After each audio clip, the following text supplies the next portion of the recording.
తండ్రి కష్టపడి ఓ కంపెనీ పెట్టిండు. ఓ ముగ్గురు పిల్లలు ఇంతో అంతో వాళ్ళని చదివిస్తే రేపటి నాడు అందరు అదే దందాలకు వస్తారా? ఒకరు చదువుకొని ఇంజనీర్ కావచ్చు, ఇంకోరు డాక్టర్ కావచ్చు, మరొకరు సొంతంగా ఇంకో దందా పెట్టుకోవచ్చు. కానీ ఈ ఫ్యామిలీ అట్లా కాదు. బిజినెస్ అంటే మేమంటేనే బిజినెస్ అని దేశమంతటా సాటింపేసిండ్రు. ఆమ్దానిలా అందకుంటా దూసుకోబోతున్నారు. మళ్ళా సింగిల్ గానే కాదు, ఫ్యామిలీ కలుపుకొని వచ్చిన దునియాల తోపు శ్రీమంతులల్లా ఇండియాకెళ్ళి నిలబడ్డది అంబానీ సారే. మళ్ళా ప్రపంచంలో ఏ ఫ్యామిలీకి ఎక్కువ ఆస్తులున్నాయని బ్లూంబర్గ్ అనే సంఘం లెక్కలు తీస్తే Walmart company owner Walton family 45 లక్షల కోట్లతోటి ఫస్ట్ ర్యాంకులుంది.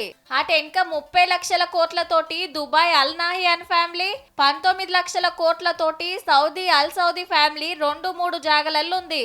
మనోళ్ళది 8వ ర్యాంకు. ఇక ఆస్తి 9.5 లక్షల కోట్లు. నిరుడు కంటే 54,000 కోట్లు పెరిగిందటుల్లా.